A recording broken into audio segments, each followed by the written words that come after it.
بسم اللہ الرحمن الرحیم۔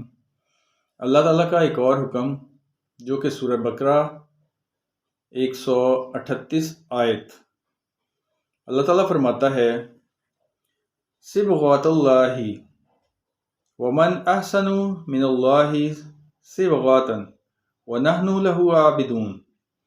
اللہ کا رنگ اختیار کرو، اور اللہ تعالیٰ سے اچھا رنگ کس کا ہے؟ ہم تو اسی کی عبادت کرنے والے ہیں۔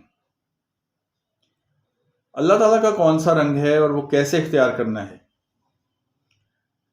قرآن پاک میں آپ کو اللہ تعالیٰ کے احکامات بتا رہا ہوں،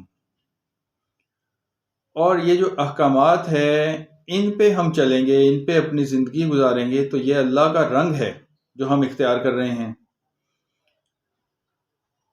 تو قرآن پاک کے جو حکم ہیں، حکم والی آیتیں ہیں، ان کو سمجھیں اور ان کے مطابق اپنی زندگی گزاریں، اس کو اپنی زندگی میں لائیں، عمل پیرا ہوں اس پہ۔ تو اس کا مطلب ہے کہ آپ اللہ کا رنگ اختیار کر رہے ہیں اور کرنا چاہ رہے ہیں۔ تو اللہ کے رنگ سے اچھا اور کسی کا رنگ نہیں ہے۔ یہ قرآن کا جو حکم ہے، اس پہ چلیں گے تو ہمیں جنت ملے گی۔ یہی رنگ اچھا ہے اللہ کا۔